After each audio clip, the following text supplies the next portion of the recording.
Hôn hao. Twasi bat dao viet hoi one fan one. The silence in my room was a living thing. Pressed down on me. Heavy as a wool blanket in the summer heat. My body, once my own, was a traitor. The left side was a dead weight.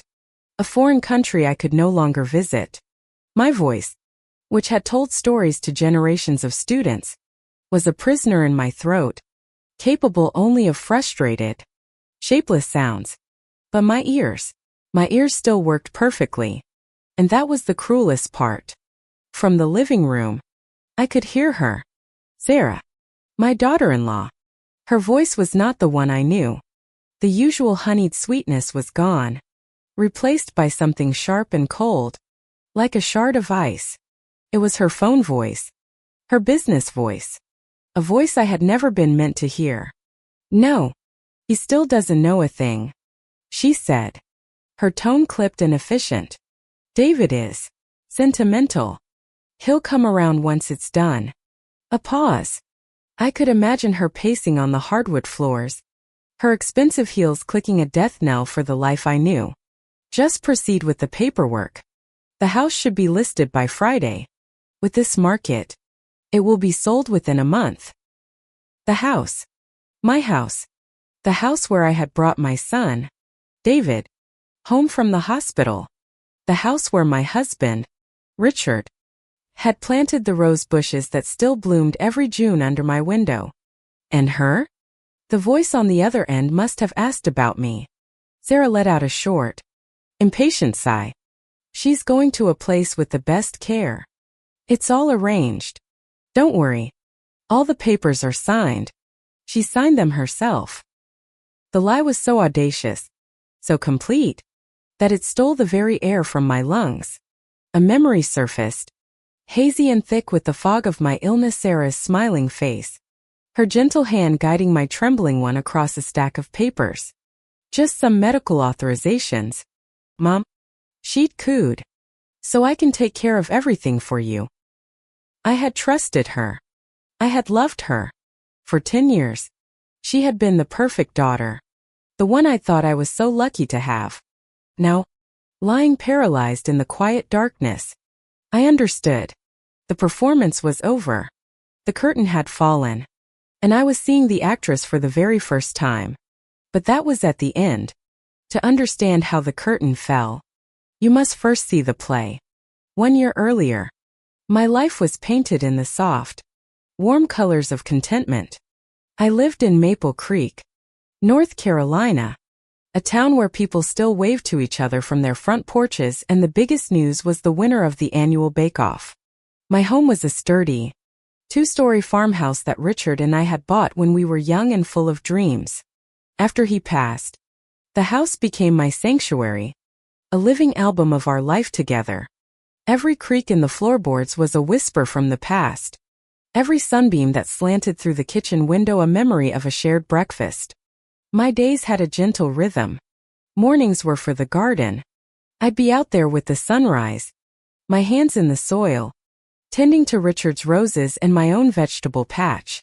He always said I had a magic touch, that I could coax life from the most stubborn earth. I talked to the plants, just as I used to talk to him. It made me feel less alone. Afternoons were for books and tea on the screened-in porch, the scent of honeysuckle hanging heavy in the air. I was a retired history teacher, and I still had a thirst for stories of the past. My own story felt simple and complete. I had a good life, a beautiful home, and a wonderful son. David was my heart. He was a successful architect in Charlotte, an hour's drive away. But he never let a week go by without visiting. He had his father's kind eyes and steady hands. He was a good man, a gentle soul. And he was married to Sarah. Oh, Sarah. For 10 years. Sarah had been the glittering jewel in our family's crown. I used to tell my best friend and next-door neighbor, Carol, that I had won the daughter-in-law lottery. Sarah was everything a mother could wish for in a wife for her son. She was beautiful, with a smile that could light up a room and a laugh that sounded like wind chimes. She was a successful real estate agent, smart and driven. Yet she always had time for me. She never arrived empty-handed. It would be a warm from the oven apple pie, her secret family recipe, or a new orchid for my windowsill because she'd noticed the old one was fading. She'd sit with me for hours, listening with rapt attention as I rambled on about my school days, or the time Richard tried to build a bookshelf and nearly brought the wall down. She made me feel interesting. She made me feel cherished. "Oh, Mom, you have to tell me that story again about your trip to the coast," she'd say, her eyes wide with what I believed was genuine fascination. She helped me decorate for every holiday, turning the house into a festive wonderland for Thanksgiving and Christmas. She'd climb the ladder to string lights while I directed from below, my heart swelling with a quiet, profound happiness. I saw how she looked at David, with such adoration. I saw how happy she made him. And for a mother, that is the greatest gift of all. There was Carol. Carol Peterson had lived next door for 40 years. She was a retired nurse, a woman with no-nonsense hair and an even more no-nonsense attitude. Her view of the world was a practical, clinical thing. She saw past the polish to the potential problems beneath. "She's a little too perfect, don't you think?" Carol said one afternoon, leaning over the fence that separated our gardens. She was pruning her azaleas with vicious snips. I was inspecting a tomato for blight, and I looked up, smiling. "Carol, there's no such thing as too perfect. She's a wonderful girl." "Nobody's that perfect, Eleanor," she grumbled. "It's not natural. Always smiling. Always says the right thing. It's like she's reading from a script." "That's just you being cynical," I'd replied, patting the soil around my plant. "You think everyone has a hidden agenda." "That's because most people do," she'd snorted. "I'm just saying, keep your eyes open." I never listened. Why would I? My eyes were wide open, and all I saw was a loving daughter who treated me like her own mother. I would defend her fiercely. She had a difficult childhood. Carol. Her parents were very cold. She just wants the warm family she never had. Is that so hard to believe? That usually shut Carol up. It was the story Sarah had told us. A story of emotional neglect. Of parents who cared more for their social standing than their own child. It made my heart ache for her. And it made her devotion to me and David seem all the more precious. She wasn't just being kind. She was healing herself by building a new, loving family. It was a beautiful narrative, and I believed every word. The 10 years passed in a blur of happy holidays, family dinners, and quiet moments of shared companionship. Sarah and David didn't have children. Sarah had tearfully explained to me one evening that she had fertility issues, and that it was a source of great sadness for her. She said being a mother was all she ever wanted. I held her and told her that she was already like a daughter to me, and that was more than enough. I saw David put a comforting arm around her, his own face etched with a quiet disappointment. My heart went out to them both. I thought it was this shared secret, this shared pain, that made their bond so unbreakably strong. They seemed to have the perfect marriage. They rarely argued, at least not in front of me. They were a team. David's quiet strength was the perfect balance to Sarah's vibrant energy. He was the anchor. She was the sails. And together, their ship moved beautifully through the waters of life. I was the happy lighthouse keeper, watching their journey from the shore, content in the knowledge that my son was loved and cared for. I'd sit on my porch and see their car pull into the driveway, and Sarah would be the first one out, waving with a bright, sunny smile, already holding a bag of fresh pastries from the best bakery in Charlotte. "Hi, Mom," she'd call out. "We're here." And my world would feel complete, safe, secure. How fragile that feeling was. How easily it could be shattered. I was living in a beautiful, meticulously crafted dollhouse, and I never once thought to question the hands that were moving all the pieces. I believed the story I was being told, because it was the story I wanted to believe. It's a common human failing. I suppose. We see what we want to see. And I wanted to see a perfect daughter-in-law, a happy son, and a family bound by a love so strong it could withstand anything. I was wrong. Love was not the foundation of our house. It was just pretty wallpaper, covering the cracks in the walls. And it only took one small tremor to make it all start peeling away. It began on a Tuesday in late spring. The air was sweet with the smell of freshly cut grass and the promise of summer. I was in the garden, as usual, trying to stake up my prize-winning tomato plants, which were heavy with green fruit. The sun was warm on my back, and I felt a familiar sense of peace. I reached down to pull a stubborn weed, and as I stood up, the world tilted sideways. The blue sky and the green grass swirled together into a dizzying vortex of color. A wave of nausea washed over me, and my knees buckled. I managed to grab onto the wooden stake to keep from falling, my knuckles turning white. My heart was hammering against my ribs like a trapped bird. The spell lasted only a few seconds, but it left me breathless and terrified. I sat down hard on the grass, my head in my hands, waiting for the world to stop spinning. My first thought was, don't tell David. I didn't want to worry him. I was fine. It was probably just the heat. Or I'd stood up too fast. I was 68 years old. After all, these things happened. But that evening, when David called for his nightly check-in, I made a mistake. He asked how my day was, and without thinking, I said, "It was fine, dear, though I had a bit of a dizzy spell in the garden today."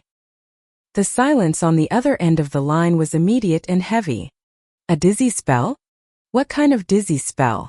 Mom, are you okay? Should I come down? No, David. It was nothing, I said quickly, already regretting my words. I just stood up too fast. I'm perfectly fine now. I had a good dinner and I'm about to read my book. I could hear Sarah's voice in the background, a concerned murmur. Then she was on the phone.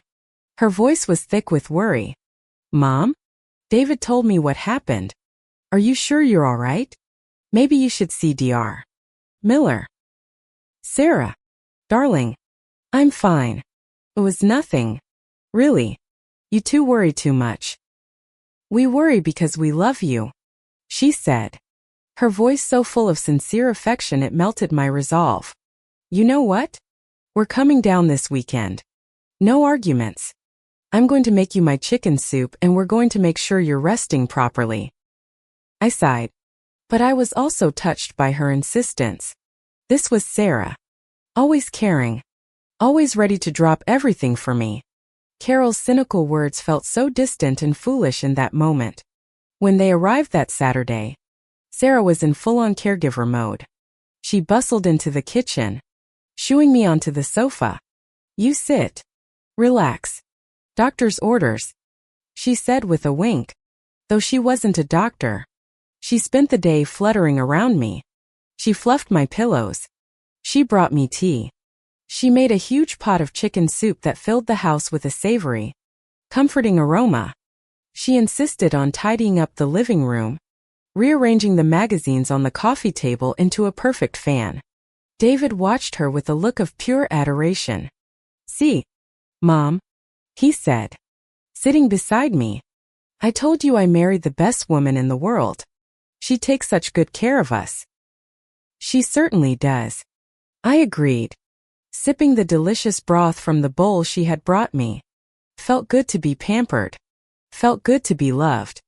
That evening, as we sat together in the living room, the conversation took a more serious turn. It was Sarah who started it, her tone gentle and thoughtful. Mom, she began, folding her hands in her lap. We were talking on the drive down, and we don't want to upset you, but that little spell you had got us thinking. I tensed slightly. Thinking about what? About the future, she said softly. She reached over and placed her hand on my arm. Her touch was warm. This is a big house, Eleanor. It's a lot for one person to manage. The yard, the stairs, all of it. David nodded in agreement. Sarah's right. Mom, we worry about you being here all alone. What if something happened and you couldn't get to the phone? A cold knot formed in my stomach. I knew this house was big. I knew the stairs were getting harder. But the thought of leaving it was like the thought of cutting off a limb. I'm fine, I said, a little more sharply than I intended. This is my home. Of course it is. And it's a beautiful home, Sarah said quickly, her voice smooth as silk. We would never suggest you leave. Not now. We're just talking about planning, putting things in place for the long term, so that you never have to worry, so that we never have to worry. She framed it all in terms of my comfort, my safety. Her words were so reasonable, so logical. She spoke of things like aging in place and long-term care plans. She mentioned that maybe, down the line, a smaller, one-level home or a lovely retirement community might be less of a burden. It all sounded like love. It all sounded like concern. I looked from her earnest, caring face to my son's worried one. They were a united front of love. How could I argue with that? I suppose it's something to think about, I conceded, feeling a strange sense of unease I couldn't quite name. Exactly, Sarah said, squeezing my arm gently. Just something to think about. No decisions. Now, who wants a slice of that lemon meringue pie I brought? She stood up and glided into the kitchen, her smile bright and reassuring. The conversation was over.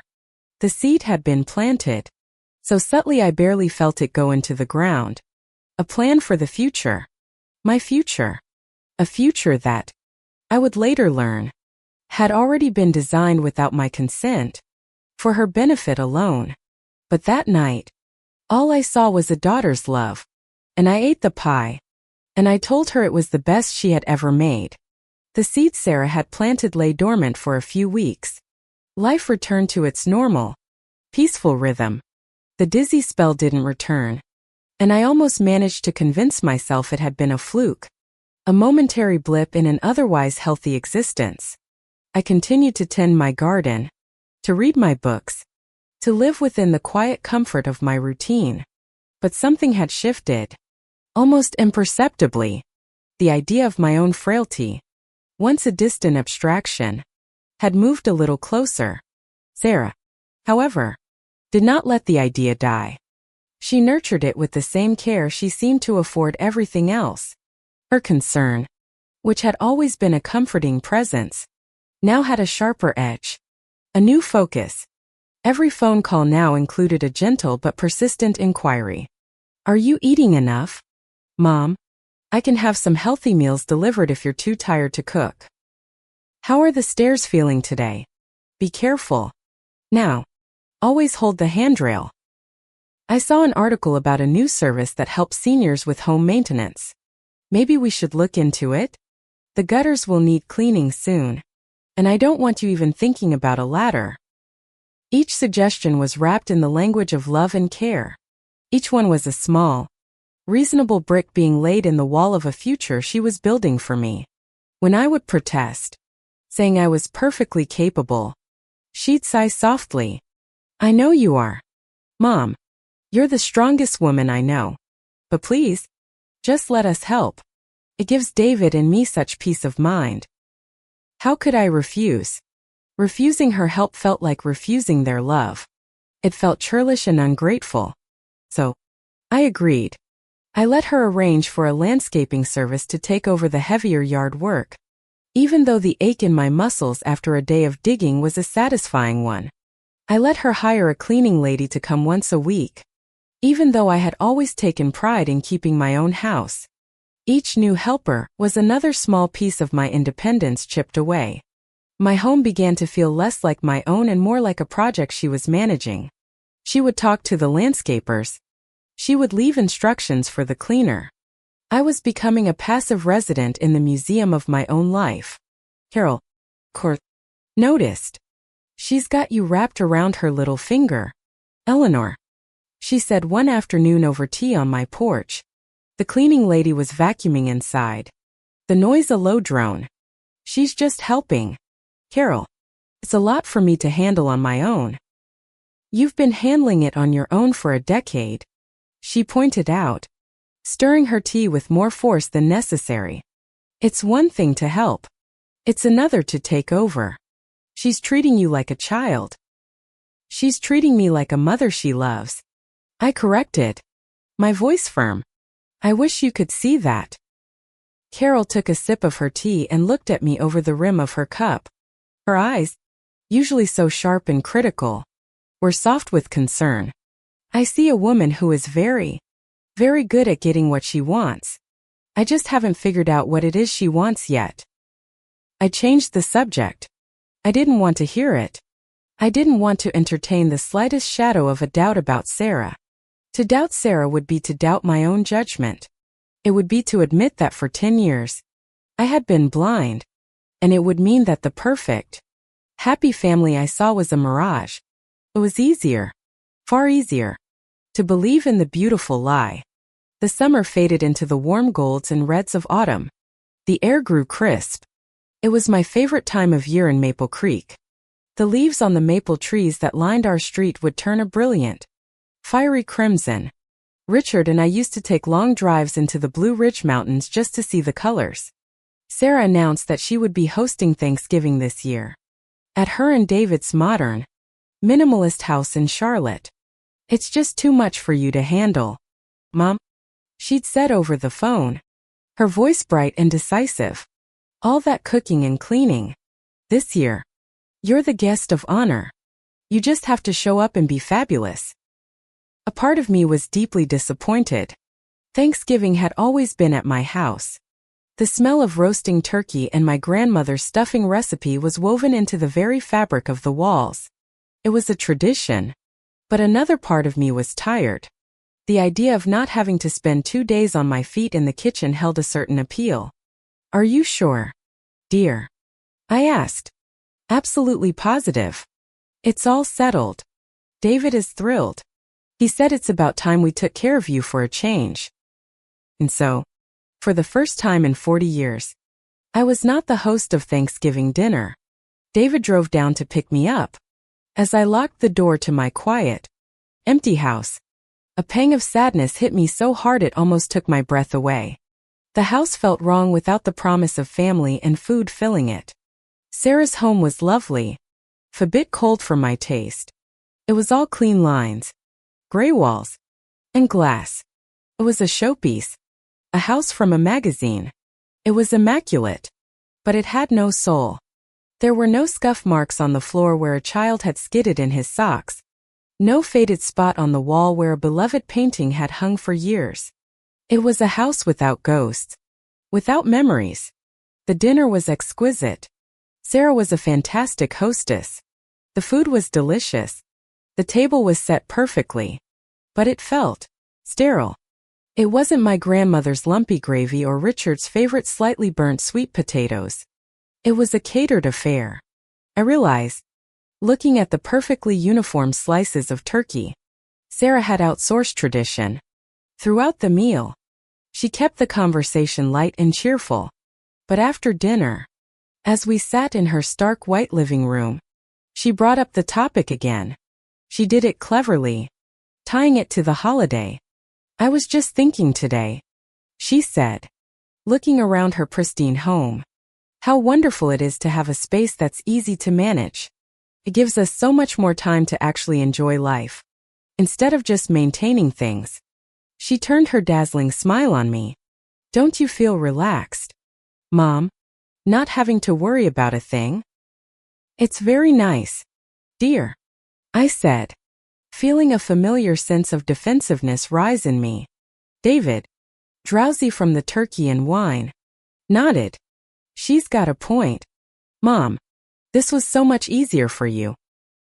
I'm just saying, Sarah continued, pressing her advantage gently. Life is for living. Your home should serve you. You shouldn't be a slave to your home. And as we get older, our needs change. She made it sound so wise, so modern. My love for my old, rambling house suddenly felt foolish, outdated. a sentimental attachment that was holding me back. She was painting a picture of a new, carefree life for me, a life where I was unburdened, a life in a smaller, more manageable space. We saw the most adorable community of cottages just outside of Charlotte, she mentioned casually, as if the thought had just occurred to her. They're brand new, single-level living, a little garden patch for each one, a clubhouse with activities. It's for active seniors. It's not a home. It's a lifestyle choice. She used all the right words. The carefully crafted marketing language designed to make the terrifying prospect of leaving one's home sound like an exciting adventure. David looked intrigued. Really? Where is it? Oh, just a few miles from us. I could drive Mom by there tomorrow. Just to see. No harm in looking, right? I felt a wave of panic. It was happening too fast. They were moving from abstract ideas to concrete places. I don't want to move, I said, my voice quiet but firm. My home is in Maple Creek. My friends are there. My memories are there. Sarah's smile didn't falter, but I saw a flicker of something in her eyes. Impatience? Frustration? It was gone as quickly as it came. Of course. Mom, I told you. This is just talk. Just exploring options for the future, she said, her voice dripping with reasonableness. We would never, ever make you do something you don't want to do. Your happiness is the most important thing to us. You know that. She stood up and started clearing the plates, signaling the end of the conversation. David gave me a reassuring smile, oblivious to the undercurrents I was feeling. He just heard his wife's loving words. He didn't feel the pressure behind them. The drive home the next day was quiet. David tried to make small talk, but my heart was heavy. When he pulled into my driveway, I felt a profound sense of relief. I was home. I hurried out of the car and put my key in the lock, eager to be back inside my sanctuary. As I stepped across the threshold, I was hit by the scent of old books, lemon polish, and the faint, lingering fragrance of Richard's pipe tobacco, a ghost of a scent that I was sure only I could still smell. This was my place. This was where I belonged. Carol was wrong. Sarah could make all the plans she wanted. I wasn't going anywhere. This house was my fortress, my final stand. I felt a surge of defiant strength. I was Eleanor Vance. I was a teacher, a wife, a mother, and a gardener. I was not a weak old woman to be managed and moved around like a piece of furniture. I spent the next few weeks reclaiming my space. I fired the cleaning lady, telling Sarah I missed the exercise. I let the landscapers go, insisting that the garden was my therapy. I felt a sense of victory, of having pushed back the tide. Sarah, to my surprise, didn't argue. She was gracious. Whatever makes you happy, Mom, she'd said. If you feel up to it, that's wonderful. I mistook her acquiescence for surrender. I thought I had one. I didn't realize that she was just changing her strategy. If I wouldn't be persuaded to leave my fortress, she would simply wait for the fortress to fall. And she didn't have to wait long. The stroke came on a cold morning in January. It was sudden and brutal, and it came without warning. One moment, I was in the kitchen, reaching for the coffee pot. The next, a lightning bolt of pain shot through my head. The coffee mug slipped from my grasp and shattered on the floor. The left side of my body dissolved into nothingness. The world went dark. My last conscious thought before the darkness swallowed me whole was a simple, terrifying one. Carol was right. When I woke up, the world was a blur of white. The sterile smell of antiseptic filled my nostrils. I was in a hospital bed. I tried to sit up, but my left arm and leg refused to obey. I tried to call out, but the only sound that came out was a garbled, guttural moan. David was there. His face pale and strained, his eyes red-rimmed, and beside him, holding his hand, was Sarah. Her face was a perfect mask of grief and concern. She rushed to my bedside, her cool hand on my forehead. "Oh, Mom," she whispered, tears welling in her beautiful eyes. "You gave us such a scare. But you're going to be okay. We're here. We're going to take care of everything." I looked into her tear-filled eyes, and for the first time, I saw it. I saw past the brilliant performance. Deep behind the mask of the loving daughter-in-law, I saw the cold, calculating gleam of victory. The fortress had fallen, and she was standing at the gates, ready to claim the spoils. Okay, here is Act 2. Part 1. The hospital was a disorienting limbo of beeping machines, hushed voices, and the endless, monotonous passage of time marked only by the changing shifts of nurses. My world had shrunk to the size of a single bed. The woman who had prided herself on her independence was now utterly dependent. Couldn't eat. Couldn't bathe. I couldn't even turn over without help. The most humiliating part was the loss of my voice. My mind was as sharp as ever, a frantic prisoner inside a failing body, but my attempts to communicate came out as desperate, frustrated groans. It was a unique and terrible form of torture. David was a constant, worried presence at my side. He'd hold my good hand, his thumb tracing circles on my skin, and tell me stories about his work, about the weather, about anything and everything, trying to fill the terrifying silence. His face was a landscape of grief and exhaustion. He looked at me with such pity, such sorrow, that it broke my heart. He saw his strong, capable mother reduced to this helpless state, and it was crushing him. Sarah was there just as often, but her presence felt different. She was the picture of devotion. She brought flowers that crowded the small bedside table. She spoke to the doctors and nurses in a firm, authoritative voice, becoming my self-appointed advocate. She spoon-fed me broth, dabbing at my chin with a napkin, her movements efficient and practiced. To the outside world, to David, she was a saint, a rock. But when we were alone, the mask would slip. It was never for long, just a fleeting moment here and there. But I saw it. It was in the brief, impatient tap of her fingers on the bedrail while she waited for me to swallow. It was in the slight tightening of her lips when I accidentally dribbled soup on the clean sheets. It was in the way her eyes would dart to her phone, her mind clearly elsewhere. While she was supposed to be reading a magazine to me, she controlled the flow of information completely. Winder Miller came to discuss my prognosis. Sarah would stand beside him, nodding, asking intelligent questions. Then, she would translate for David and me. "The doctor is very hopeful, Mom," she'd say, her voice bright and optimistic, even if the doctor's face had been grave. He said with intensive therapy, "You could regain a lot of your movement. It will be a long road, but we'll get there. We're a team." She turned to David. He said it was a major stroke. "Honey, the recovery will be slow, and we have to be realistic. The main thing now is to get her home where she's comfortable." She was a master manipulator, giving each of us the version of the truth we needed to hear. To me, she offered a fragile, watered-down hope. To David, she presented a stark reality that positioned her as the pragmatic, strong one who would have to manage the difficult road ahead. He looked at her with gratitude, his reliance on her deepening with every passing day. My friend Carol came to visit, her practical, no-nonsense presence a welcome relief. She didn't treat me like a fragile piece of glass. She looked me straight in the eye, as if I could still answer her.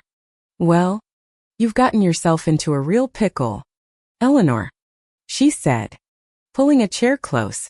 Sarah had conveniently stepped out to get a coffee.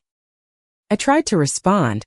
A guttural sound escaped my throat, and my right hand twitched.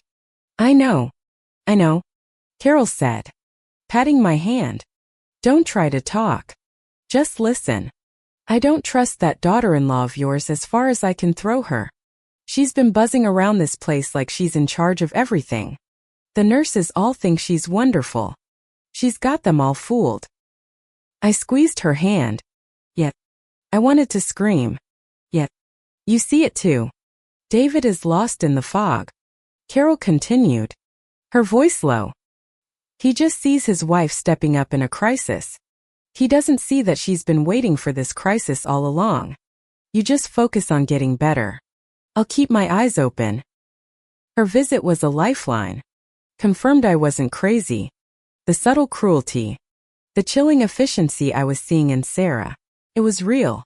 Someone else saw it too. The day I was discharged from the hospital was a blur. They had a hospital bed delivered and set up in the downstairs living room. My beautiful, sun-filled living room, with its comfortable armchairs and shelves full of books, was transformed into a sick room. The smell of antiseptic followed me home, clinging to the furniture and erasing the familiar scent of my life. Sarah had taken a leave of absence from her job. To take care of you, Mom, she announced to a grateful David. You're my number one priority now. The first few days at home were a new kind of hell. During the hours David was home, in the evenings and on weekends, Sarah was Florence Nightingale incarnate. She was patient. She was gentle. She was endlessly loving. She'd help me with my physical therapy exercises. Her voice a constant stream of encouragement. That's it. Mom. You can do it. Just a little higher. She'd cook David's favorite meals and they'd eat together at a small table they set up near my bed, including me in their conversation as if I were a participant and not just a silent observer. But the moment David's car pulled out of the driveway in the morning, the atmosphere in the house changed. The warmth evaporated, replaced by a chilling indifference. The mask didn't just slip, came off completely. Sarah's movements became brisk and impatient. My breakfast, once a carefully prepared tray, was now practically thrown onto the bedside table. If I struggled to eat, she wouldn't help. She'd stand there, arms crossed, tapping her foot. Come on, Eleanor. I don't have all day. The physical therapy sessions became exercises in cruelty. If David was home, she'd support my weak arm, her touch gentle. When he was gone, she'd push me harder. She'd command, her voice flat. The therapist set to push past the pain. When I'd cry out from the strain, a silent tear rolling down my cheek, she'd look at me with cold detachment. Tears aren't going to make your arm move. I was completely at her mercy. My world was the four walls of the living room, and she was the gatekeeper. She controlled the television, the food, the medication, the window blinds. Some days, she would leave the TV on a loud, obnoxious game show for hours, the canned laughter grating on my nerves. Other days, she'd sit in the armchair across the room, scrolling through her phone, completely ignoring me. The silence in the room a weapon she used against me. I tried to fight back in the only ways I could. I would refuse to eat. I would purposefully knock my water glass over with my good hand. Small, petty rebellions that only earned me her scorn. Oh, are we having a tantrum? She'd say, her voice dripping with mock sympathy as she cleaned up the water. You're acting like a baby, Eleanor. Is that what you've become? She was stripping me of my dignity, piece by piece. She spoke to me as if I were a disobedient child or a simple-minded old fool. The worst part was that she was smart. She never left a mark. Her abuse was psychological, a slow, steady erosion of my spirit. I would live for the sound of David's car in the evening. As soon as she heard the crunch of tires on the gravel driveway, Sarah would transform. Her face would soften. She'd rush to my side, fluff my pillow, and put a gentle hand on my forehead. How are you feeling, Mom? She'd ask, her voice full of the familiar, honeyed warmth. By the time David walked in the door, he would find his saintly wife tending to his ailing mother, a picture of domestic harmony and selfless sacrifice. How was she today? He'd ask Sarah, his voice low and tired, and Sarah would sigh, a masterpiece of weary martyrdom. She had a tough day. A lot of pain, I think. She was a little agitated. But we got through it. She would look at me with a sad, loving smile. I would try to object. I'd make a noise, try to shake my head, try to convey the truth with my eyes. But David only saw what she wanted him to see. He saw his mother, her mind and body damaged by the stroke, acting out in frustration. He saw his wife, patient and exhausted, bearing the burden with grace. "Oh, Mom," he'd say, coming to my bed and taking my hand. "I'm so sorry you're having a tough time. Sarah's doing so much for you. We're so lucky to have her." He would kiss my forehead, and his words, meant to comfort me, felt like daggers in my heart. He was on her side. He believed her. And in that moment, looking at my dear son's loving, blind face, I felt a despair so profound it was a physical ache. Sarah's narrative was perfect. She had established herself as the caregiver, the martyr. Any attempt I made to contradict that narrative just made me look like the difficult, ungrateful patient she claimed I was. She had isolated me, not just physically in this room, but emotionally from my own son. One afternoon, she came into the room with a stack of mail. She sat in the armchair, opening envelopes. Most of it was junk mail and bills, which she sorted into a neat pile. Then she opened a thick envelope from my insurance company. She read it silently, her brow furrowed. "Well, this is interesting," she said, more to herself than to me. She looked up at me, strange, calculating look in her eye. "It seems your long-term care coverage isn't quite as comprehensive as we thought. It will cover some in-home therapy, but not 24/7 skilled nursing care. And the doctor seems to think that's where this is headed." She let the words hang in the air. I knew my insurance was good. Richard and I had planned carefully. We had paid high premiums for years to ensure we would be covered for exactly this kind of situation. I knew she was lying. She tapped the papers against her chin. Thoughtful, predatory gesture. "This changes things," she said quietly. "Caring for you, it's going to be very, very expensive. We'll have to make some difficult decisions."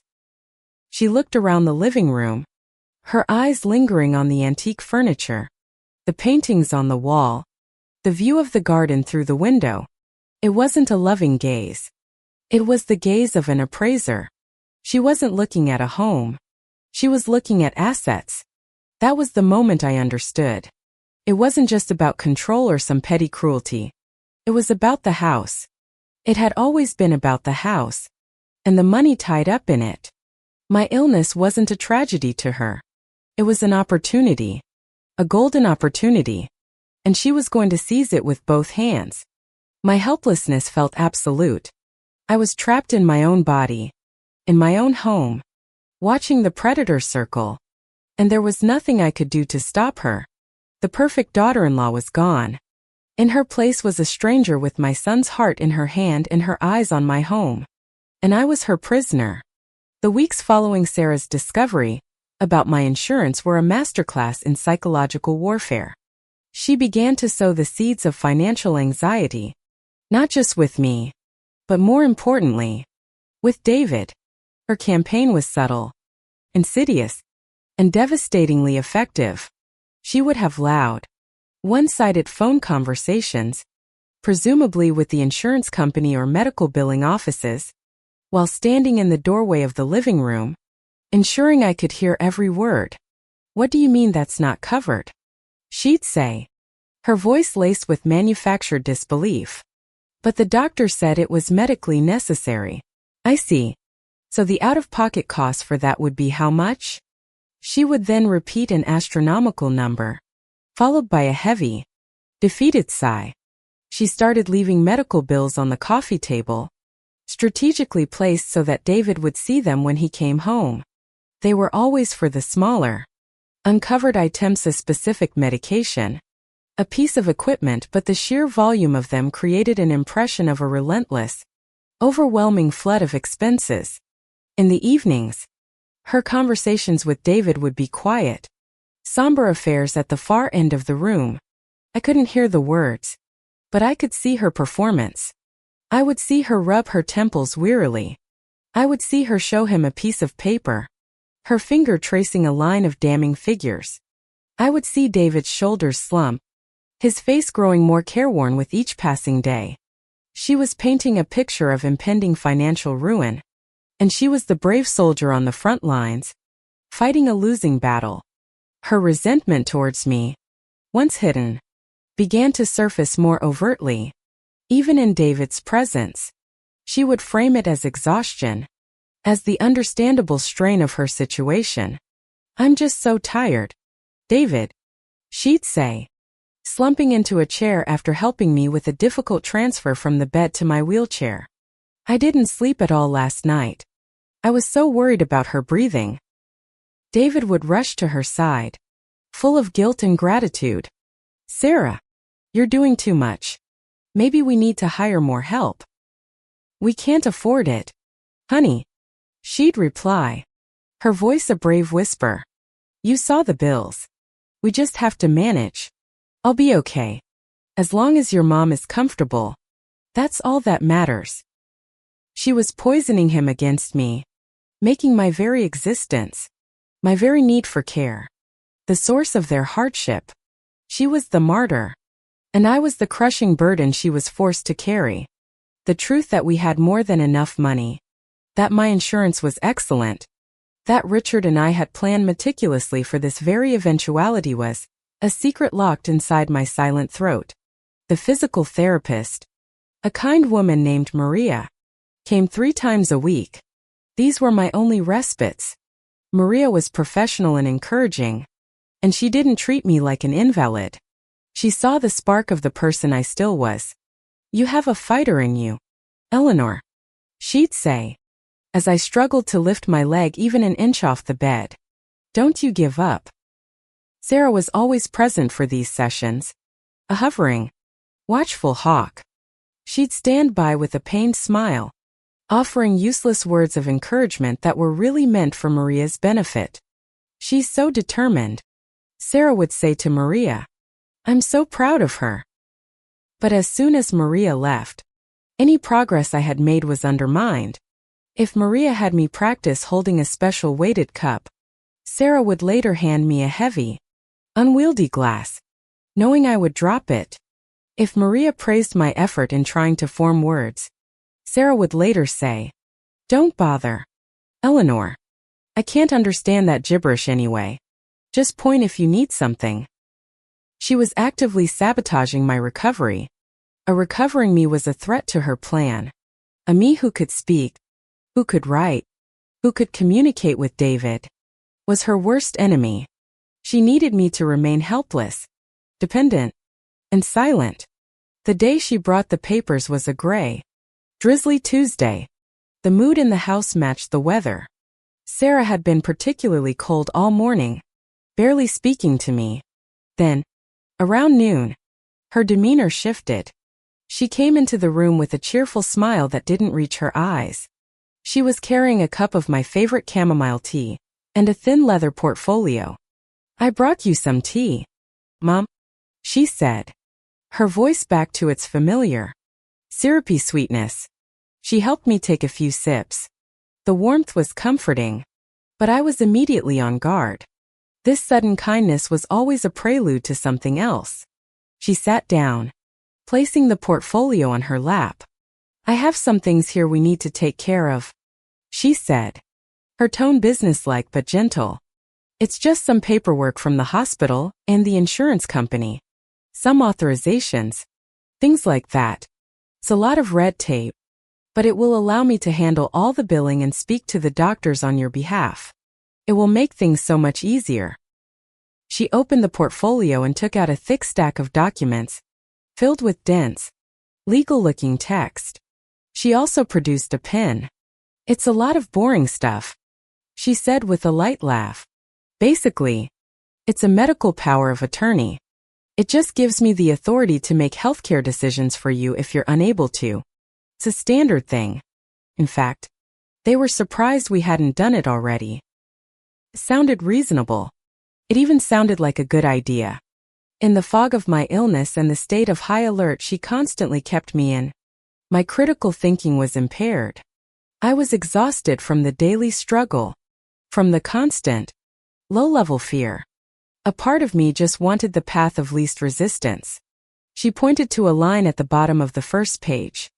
I just need you to sign right here. I hesitated. I looked at the page, trying to make sense of the words, but they swam before my eyes.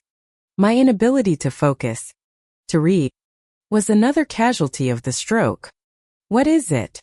I managed to grunt, the sound thick and ugly. It's just the medical power of attorney. Mom, like I said. She repeated, her voice full of exaggerated patience, as if speaking to a difficult child. It's so I can take care of you. So I can take care of you. The words were a mantra she used to justify everything. She took my good hand, my right hand, and wrapped my trembling fingers around the pen. Her hand was firm and steady over mine, guiding it. I felt a profound sense of wrongness, a blaring alarm bell in the silent prison of my mind, but I felt powerless to stop it. My resistance felt so futile. What could I do? Yell? Throw the pen? She would just explain it away to David later. Mom was having a very confused day. She got agitated about some simple forms. Her hand guided mine. We moved from page to page. There were so many of them.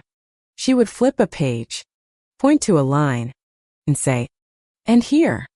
My shaky, spidery signature, a mockery of my once confident handwriting, appeared again and again. I felt a tear slip from the corner of my eye and trace a path down my temple into my hair. Sarah pretended not to notice.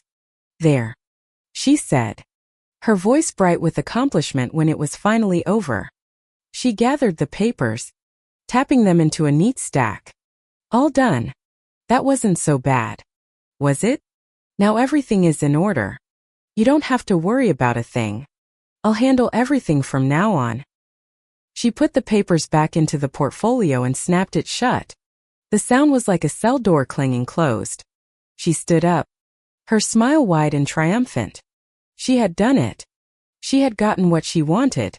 I didn't know the exact nature of the documents I had signed.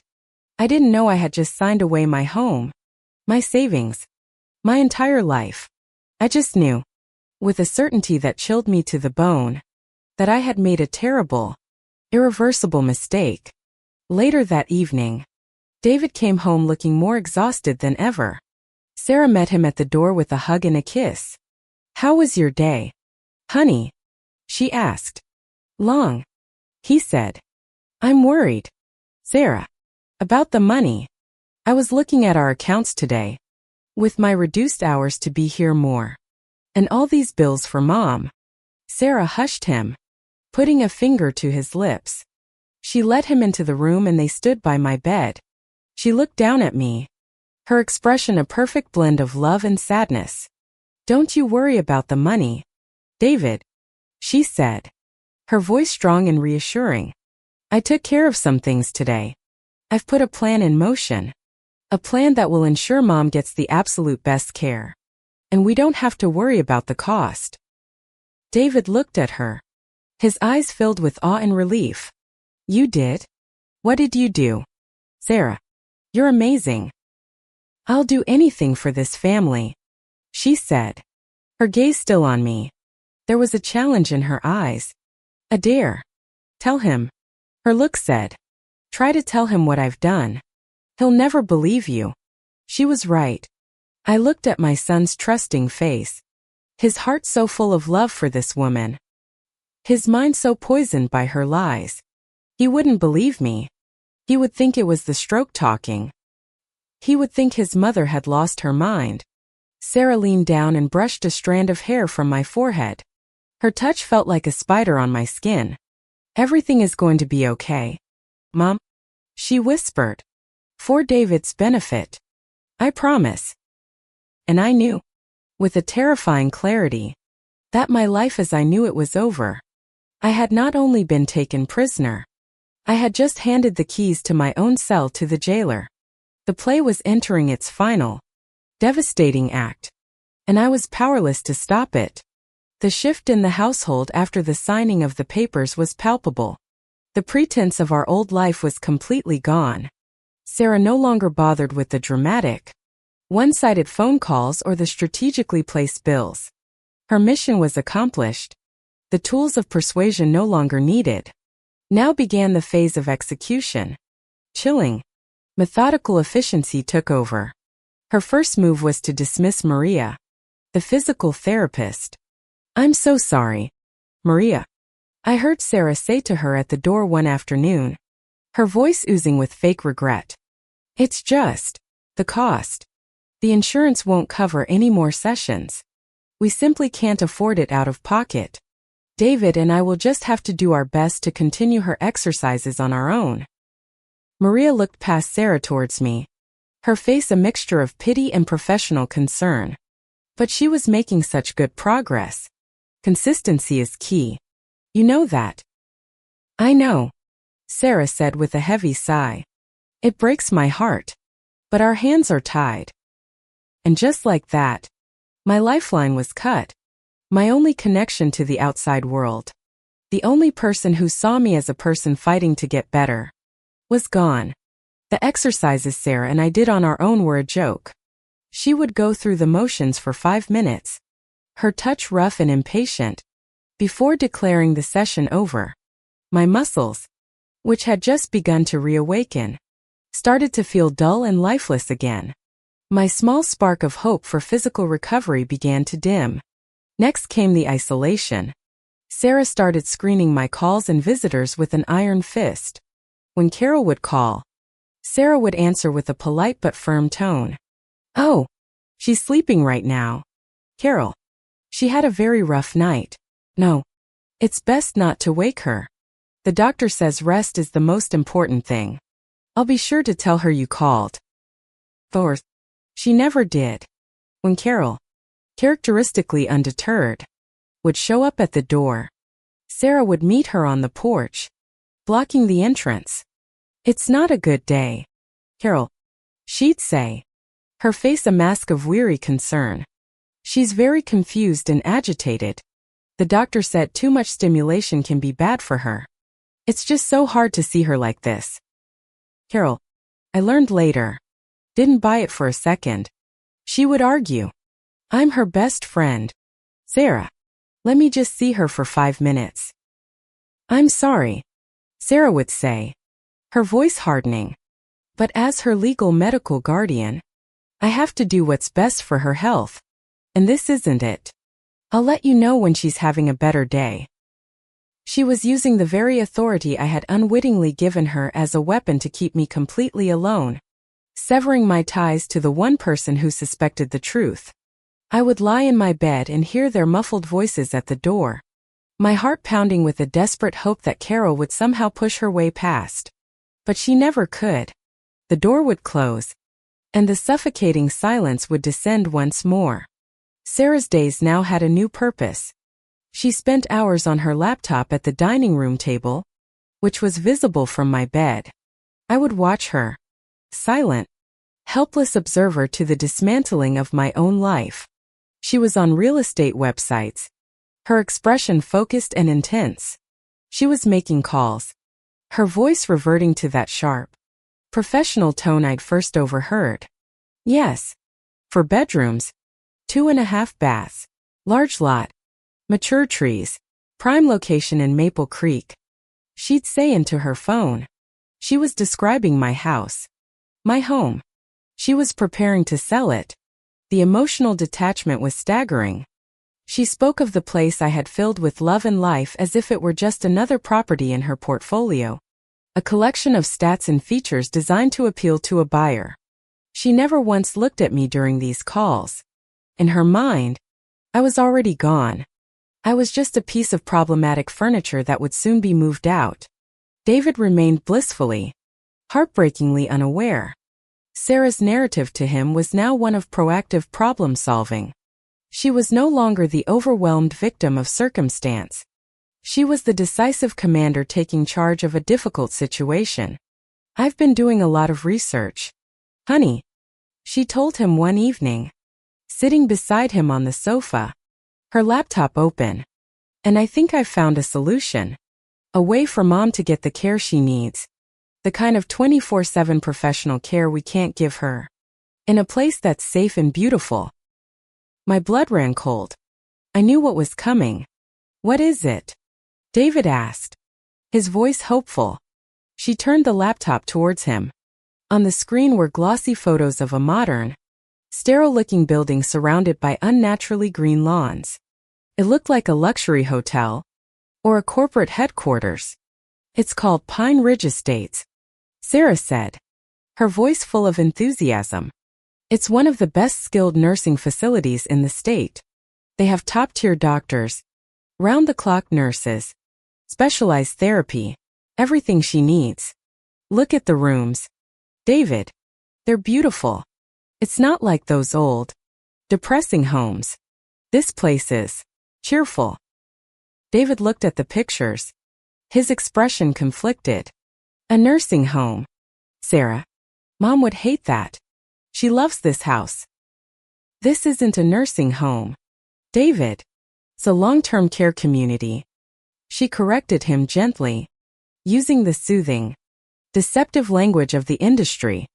"And she can't stay in this house. Be realistic. We can't afford to hire private nurses to be here all day. And I can't do this alone forever. It's not sustainable. I'm burning out." She played her trump card. Her own supposed sacrifice. "This is the only way to ensure she's safe and properly cared for. The only way." "But how can we afford a place like that?" David asked, the familiar worry creasing his brow. "You said it was expensive." Sarah took a deep breath, her face becoming a mask of somber resolution. This was the moment she had been building towards for months. "We sell the house," she said, her voice quiet but firm. David stared at her, his mouth slightly agape. "Sell Mom's house?" "It's the only way," she repeated, her gaze unwavering. "The equity in this house is more than enough to pay for her care at Pine Ridge for years. For the rest of her life. Probably. It's the responsible thing to do. It's what she would want, if she could tell us. For her assets to be used for her own well-being." She was twisting the truth into a pretzel of logic that was impossible to straighten out. She was using my own life's work, the home Richard and I had built, as the key to my imprisonment. I don't know, Sarah," David stammered, running a hand through his hair. "This is her home. It's everything to her." "It was her home, David," Sarah said, her voice hardening almost imperceptibly. "Now it's a multi-level building full of hazards. She's confined to one room. She can't enjoy it. She can't maintain it. It's just a house, an asset. We have to be practical. We have to stop being sentimental and do what is medically and financially necessary. I have the power of attorney. The final decision is mine, legally. But I want us to be on the same page. I'm doing this for her. For us." She had him cornered. She had presented him with a problem, the cost of my care, and a single, perfect solution, selling the house to pay for a luxury facility. She made it sound not like a choice, but an inevitability, a sad but necessary step. To argue against it would be to argue against my safety, against financial responsibility, against her own well-being. I lay in my bed, tears streaming silently down my face, making desperate, choked noises in my throat. No, liar. My mind screamed. David looked over at me, his face a mess of anguish. He saw my tears, my agitation, but he didn't see the truth. He saw what Sarah had conditioned him to see, a sick woman, confused and frightened by a change she couldn't comprehend. He walked over to my bed and took my hand. It's okay, Mom, he said, his voice thick with emotion. It's going to be okay. We're going to make sure you're taken care of. Promise. He was parroting her words. He was soothing me with the very promises she was using to destroy me. He squeezed my hand and went back to Sarah, slumping onto the sofa beside her. He leaned his head against her shoulder, a defeated man seeking comfort from his executioner. Okay, he whispered, his voice barely audible. Okay, you're right. We'll do it. Sarah put her arm around him, pulling him close. She looked over his head, her eyes meeting mine across the room. Her expression was one of pure, unadulterated triumph. There was no smile. There was no joy. Just the cold, hard satisfaction of a long and patient predator who had finally captured her prey. The game was over. She had won. The days that followed David's capitulation were a surreal nightmare. Sarah moved with breathtaking speed, the efficiency of a shark that has scented blood. My home, my sanctuary, was officially on the market. The first sign was the arrival of a photographer, a young man with a large camera and an apologetic smile. Sarah led him through the house, pointing out the best features. Make sure you get a good shot of the original hardwood floors, I heard her say from the hallway. And the bay window in the dining room gets fantastic morning light. She was selling my memories. She was marketing the light that used to fall on Richard's newspaper at the breakfast table. I lay in my bed, a piece of inconvenient furniture that had to be worked around, and listened to them move through the rooms upstairs, their footsteps echoing in the home that would soon no longer be mine. Sarah had insisted I stay in the living room during the photo shoot. No need to disturb you, Mom, she'd said. But I knew the real reason. My sickbed would ruin the illusion of the idyllic, welcoming home she was trying to sell. Then came the showings. Sarah, being a real estate agent herself, handled them personally. She would get a call, and then a flurry of activity would begin. She'd race through the house, hiding any evidence of my existence.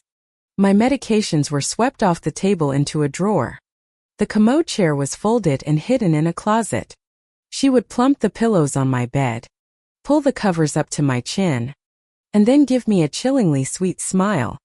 Now, Eleanor, we have some people coming to look at the house. Just be quiet and rest. Okay. Try to look peaceful. Try to look like a piece of the decor. Try not to look like the dying matriarch being disposed of. Strangers would trail in, led by Sarah's cheerful, professional voice.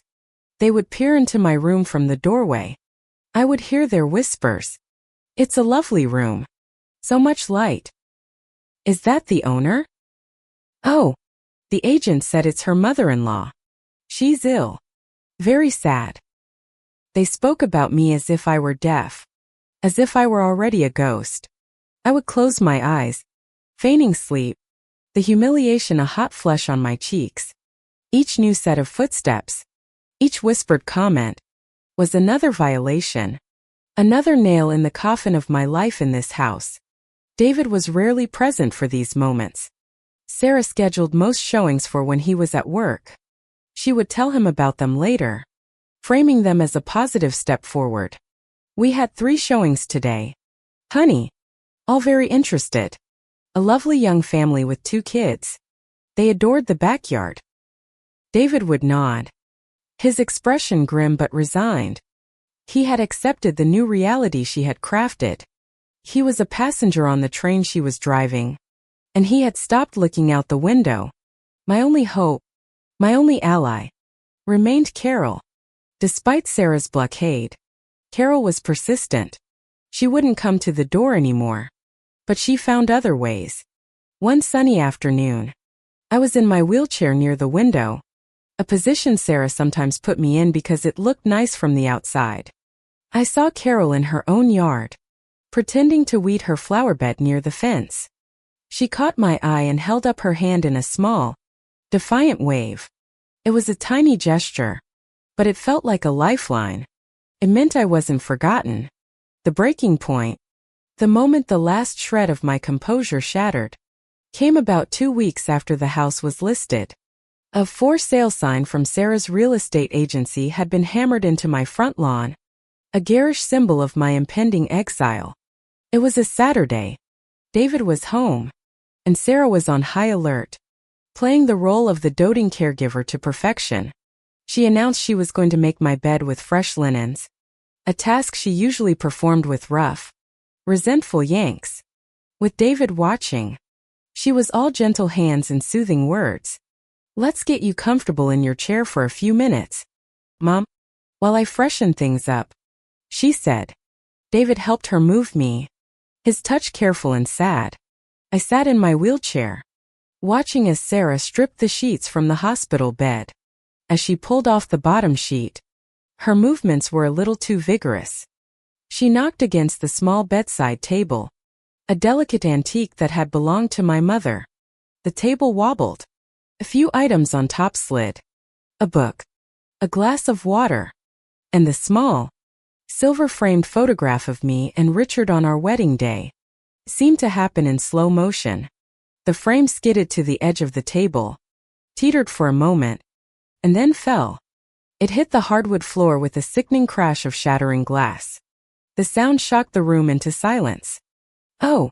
Sarah gasped, her hands flying to her mouth in a perfect pantomime of distress. "Oh, I'm so sorry, Mom. I'm so clumsy." David rushed forward. "It's okay. Just a frame. We can get a new one." But it wasn't just a frame. It was the last picture of him I kept by my side. It was his smiling face, young and full of hope, that I saw every morning and every night. Something inside me snapped. Primal rage, born of weeks of helplessness and humiliation, surged through me. All the unspoken words, all the silent screams, coalesced into a single, desperate act. I couldn't speak. I couldn't stand. But I still had one good arm. With a guttural roar that ripped from my throat, I swung my right arm with all the force I could muster. My hand connected with the wobbly bedside table. It wasn't a gentle push. It was a violent, sweeping blow. The table went flying. The lamp, the book, the water pitcher, everything crashed to the floor in a cacophony of noise. It was a glorious, terrible, satisfying explosion of chaos. "Mom!" David cried out, shocked. Sarah stared at me, her mask of concern momentarily replaced by a flash of pure fury. But in that moment of destruction, something happened. The old, warped wooden back of the shattered picture frame had fallen away. Tucked behind the photograph of Richard and me was something else. Something small and dark. It was a tiny, flat, brass key, taped to the cardboard backing with a piece of yellowed, brittle tape. It clattered onto the floor, almost invisible amongst the broken glass and spilled water. It was the key to my safe deposit box at the bank downtown. A box Richard and I had opened decades ago. A box Sarah knew nothing about. Inside was everything. The original copy of Richard's will. My own will. The deed to the house. Free and clear. And a private savings account passbook with a substantial sum of money I had set aside over the years. My rainy day fund. A secret I had never even shared with David. For a split second, no one moved. The key lay there. A small, dull glint of hope on the floor. Sarah, her eyes narrowed, started to step forward. She had seen it. Her instincts, always sharp, told her it was something important. But she wasn't the only one in the room. Carol, who had seen the real estate agent's car and a stream of potential buyers coming and going all day, had finally had enough. Ignoring Sarah's previous warnings, she had marched up the driveway and, finding the front door ajar, had walked right in. Drawn by the sound of the crash, she stood in the doorway of the living room, taking in the scene, me, wild-eyed and panting in my wheelchair. David, frozen in shock. Sarah, poised to lunge for the floor, and the debris scattered across the room. Her gaze, A nurse's trained and observant eye missed nothing. She saw the key. Before Sarah could react, Carol moved with a speed that defied her age. She strode into the room, her sensible shoes crunching on the broken glass. "What in God's name is going on in here?" she demanded, her voice cutting through the tension. She didn't wait for an answer. With a swift, fluid motion, she bent down, her hand darting out like a striking snake. She snatched the small brass key from the floor. She closed her fist around it, her knuckles white. "I think this belongs to Eleanor," she said, her eyes locking with Sarah's. The look that passed between the two women was one of pure, unadulterated warfare. Sarah's face was a thundercloud of thwarted rage. Carol's was granite, an immovable wall of righteous defiance. "Give that to me," Sarah said, her voice low and dangerous, the sweetness gone, the pretense utterly abandoned. "That is part of my mother-in-law's personal effects, which are under my care."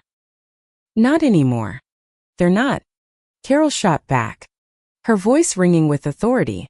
She turned to my son, who was staring, bewildered, at the scene unfolding before him. "David," she said, her tone softening slightly but still firm. "Your mother needs you. Not her. You. And tomorrow, you and I are going to take a little trip to the bank." She looked down at the key clutched in her hand, then back at David's confused, distraught face. "I think it's time you learned the truth." Sarah stood frozen, her face pale, her perfect plan shattering around her like the broken glass on the floor. For the first time in 10 years, she had lost control. And in the wreckage of my living room, amidst the ruins of her beautiful, intricate lie, tiny brass key shone like a beacon of hope.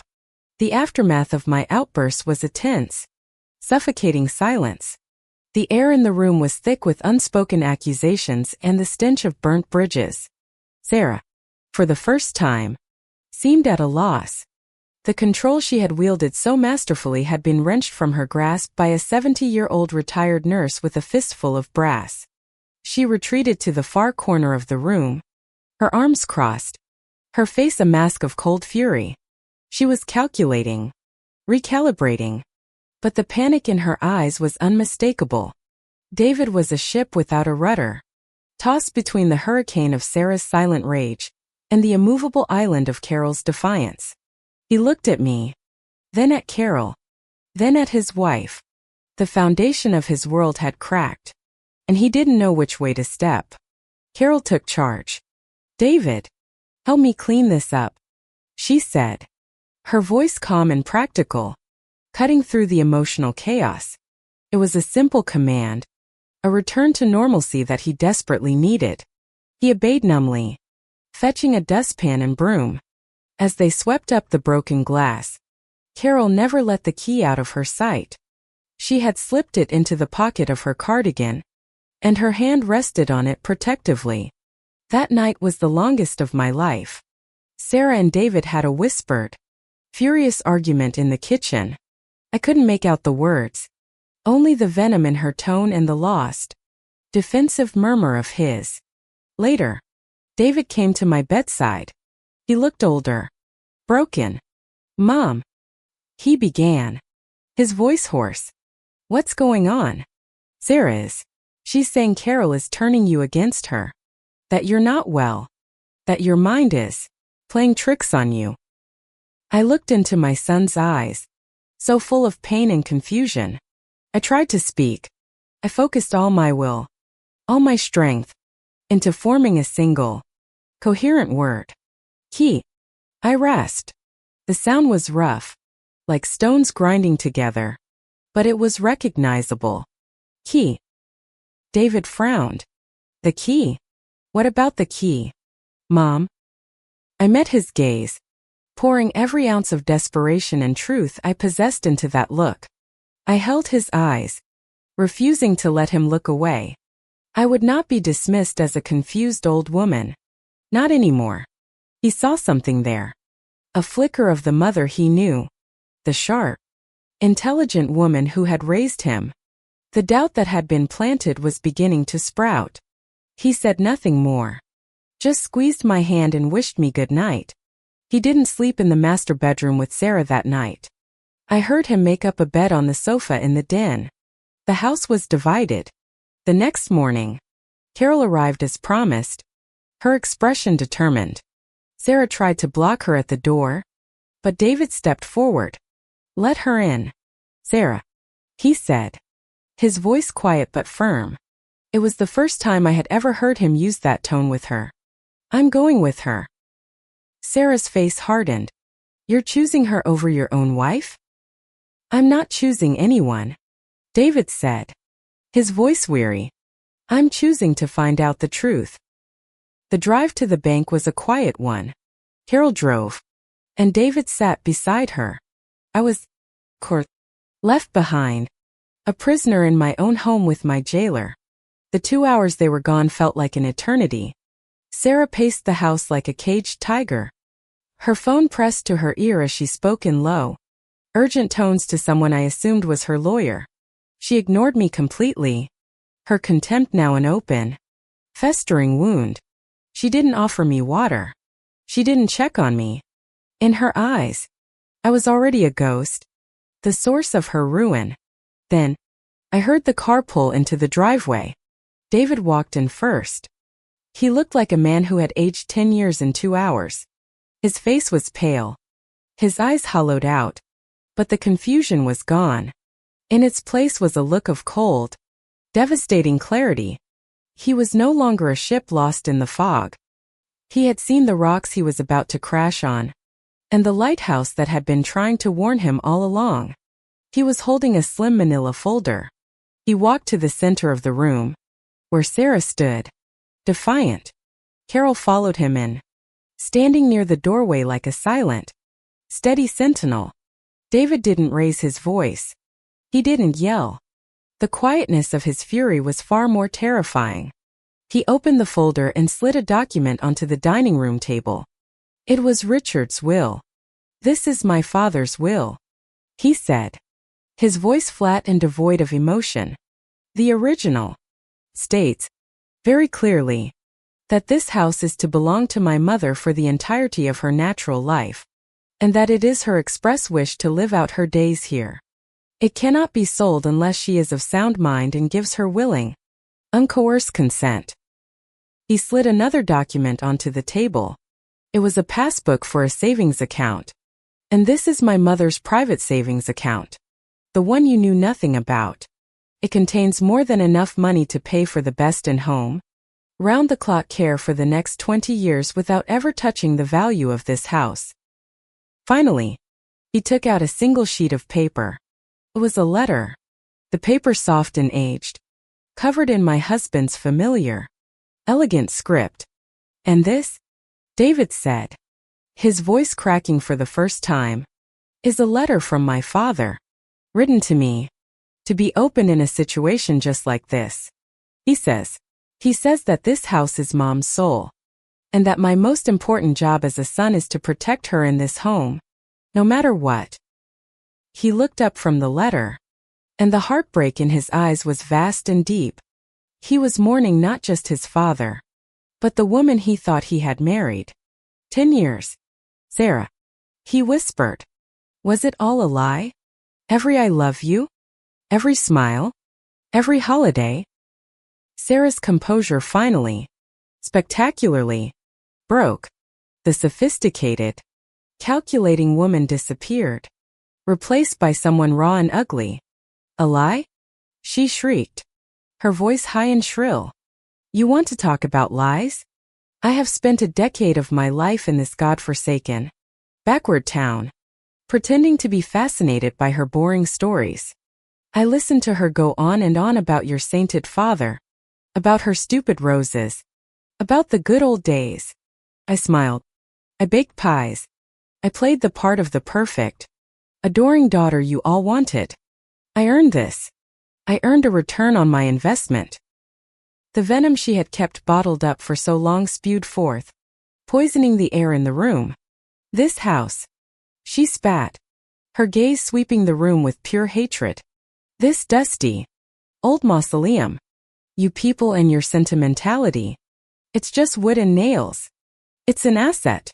I was turning it into a future for us. For me. Away from all of this. And you were too stupid and too weak to see it. David just stared at her. His face impassive now. As if he were watching a stranger have a tantrum. The woman he loved had vanished. And this screaming, avaricious harpy was all that was left. I lay in my bed, listening to it all. Every cruel word was a confirmation, a validation of the terror I had been living. And though it was horrifying, it was also liberating. The truth was out. The monster had shown its face. David waited for her to run out of breath. He let the ugly silence hang in the air for a long moment. Then he spoke. His voice as cold and final as a judge's gavel. Get your things, he said. Sarah stared at him, panting. What? Get your things, he repeated. Pack a bag. I want you out of this house. Now. You can't kick me out, she screamed. I'm your wife. Half of everything you have is mine. We'll let the lawyer sort that out, David said, his voice dangerously quiet. But you will not spend another night under my mother's roof. You have 1 hour. He turned his back on her, a gesture of finality more powerful than any blow. He walked over to my bed. He knelt down, and for the first time, I saw tears tracking down his pale cheeks. He took my good hand in both of his. Mom, he whispered, his voice choked with shame and regret. I am so sorry. I didn't see. I didn't listen. Can you ever forgive me? I couldn't say the words, but I didn't need to. I squeezed his hand. Once. Twice. It was enough. It was everything. My son had come home. Not just to the house, but back to me. The battle was over. The long, dark night had finally ended. And the first, faint light of dawn was breaking. Sarah's departure was as ugly and dramatic as her confession. There was the slamming of drawers, a torrent of shouted curses from upstairs that David ignored with stony silence. And finally, the screech of tires as her luxury sedan tore down the gravel driveway, spitting stones in its wake. The sound faded into the distance, and a profound, cleansing quiet settled over the house. It was the first time in months that the silence felt like peace, not a threat. The legal battle that followed was messy but swift. The documents I had signed under duress, the fraudulent power of attorney that gave Sarah control over my assets were challenged in court. Armed with Carol's testimony, my own written statement painstakingly transcribed by David, and the sheer audacity of Sarah's revealed greed. Our lawyer, Mr. Henderson, dismantled her claims.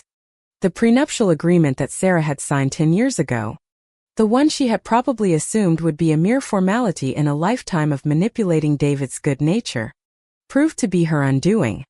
She walked away with very little. Her reputation in the Charlotte real estate community shattered. The for sale sign on my lawn was taken down. The house was mine again. Utterly and completely. But the true healing had nothing to do with lawyers or courtrooms. It happened within the four walls of my home. The days after Sarah left were quiet, tender, and raw. David took an extended leave of absence from his job. His architectural projects put on hold. His only project now was me. He fired the home health agency Sarah had hired and found a new one, personally interviewing each candidate. He hired a wonderful nurse named Linda, a warm, grandmotherly woman with kind eyes and infinitely patient hands. And he rehired Maria, my old physical therapist. We're starting over, Mom, he said to me on Maria's first day back, his voice full of a gentle resolve I hadn't heard in years. The right way. This time. The work was slow and arduous.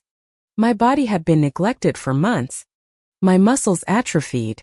My spirit bruised.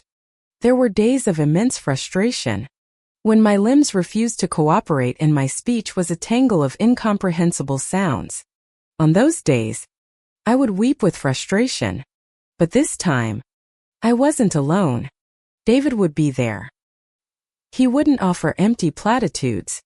He would just sit with me, hold my hand, and wait for the storm to pass. It's okay to be angry, Mom, he'd say. You've earned the right. His quiet presence, his unwavering support, was a balm on my wounded soul. He was relearning how to be a son, and I was relearning how to trust the world again. He filled the house with life. He brought home armfuls of my favorite books from the library and would spend hours reading them aloud to me. His voice a steady, comforting rumble. We reread old classics from my teaching days, stories of resilience and redemption that felt more poignant than ever. He put on the classical music Richard and I used to love, and the notes of Bach and Beethoven slowly chased away the ghosts of Sarah's cold silence. Slowly, painstakingly, pieces of me began to return. A flicker of movement in my left hand, the ability to hold a fork on my own. And one afternoon, as David was telling me a funny story about a clumsy squirrel in the yard, a sound escaped my lips. It wasn't a groan or a grunt. It was a laugh. A real, weak laugh. David stopped talking, his eyes wide. A slow smile spread across his face. The first genuinely happy smile I had seen on him in a year. There you are, he whispered. I've missed that sound. My speech returned in fragments, then in phrases, and finally, in short, halting sentences. Each word was a victory, a reclamation of myself.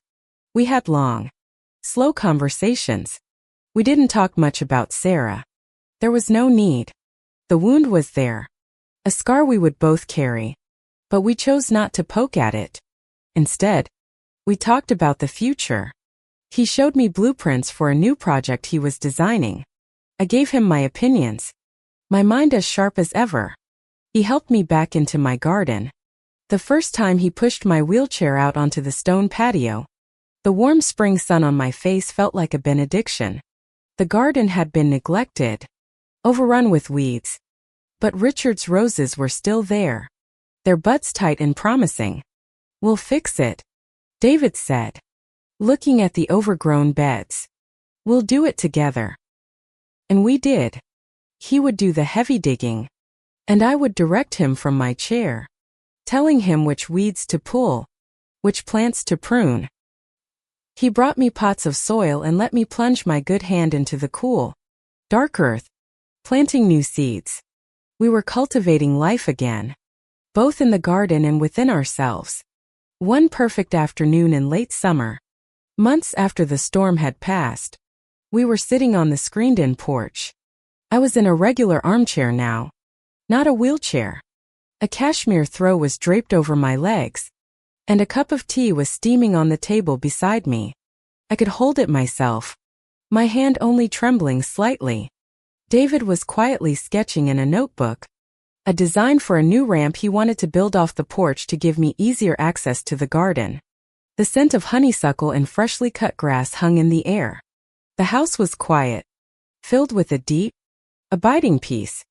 I looked at my son, his brow furrowed in concentration, his pencil moving deftly across the page.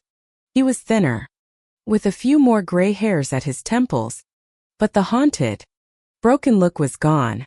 He was whole again. We were whole again. He must have felt my gaze, because he looked up and smiled. What are you thinking about? I looked past him, out at the yard where the late afternoon sun was turning the leaves on the maple trees to gold. I thought of the 10 years of beautiful lies, of the terrifying darkness, of the rage and the fear. I thought of the shattering of a picture frame, and the tiny key that had changed everything. I had lost a daughter I never really had, but I had gotten my son back, more completely than ever before. I had been brought to the very brink, but I had not been broken. I turned my gaze back to David, my heart full of a quiet, profound gratitude that was too deep for words.